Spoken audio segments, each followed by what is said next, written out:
మనం పాఠం చదువుకునేటప్పుడు ఏదైనా ఒక పదం యొక్క అర్థం తెలుసుకోవాలంటే మనకు గుర్తుకు వచ్చేది గూగుల్ సెర్చ్లోకి వెళ్ళి ట్రాన్స్లేట్ అని టైప్ చేసి దాని అర్థం తెలుసుకుంటాం. కానీ ఇప్పుడు వైట్ బోర్డ్లో ఆ సమస్య ఎదురైనప్పుడు మనం గూగుల్ సెర్చ్కి వెళ్ళకుండానే ఆ పదం వైట్ బోర్డ్లో ఎలా ట్రాన్స్లేట్ చేయాలనో ఇప్పుడు తెలుసుకుందాం.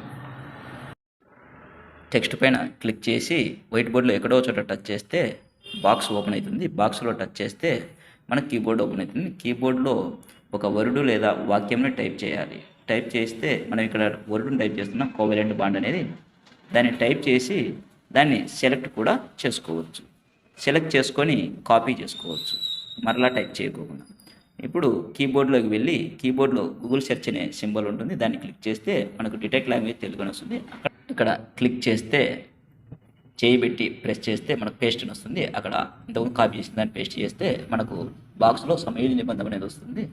ఇప్పుడు దాన్ని కన్ఫర్మ్ అని క్లిక్ చేస్తే మనకు వైట్ బోర్డ్లో దానికి సంబంధించినటువంటి ఇంగ్లీష్ వర్డ్ మరియు దానికి సంబంధించిన తెలుగు వర్డ్ రెండు కూడా వస్తాయి.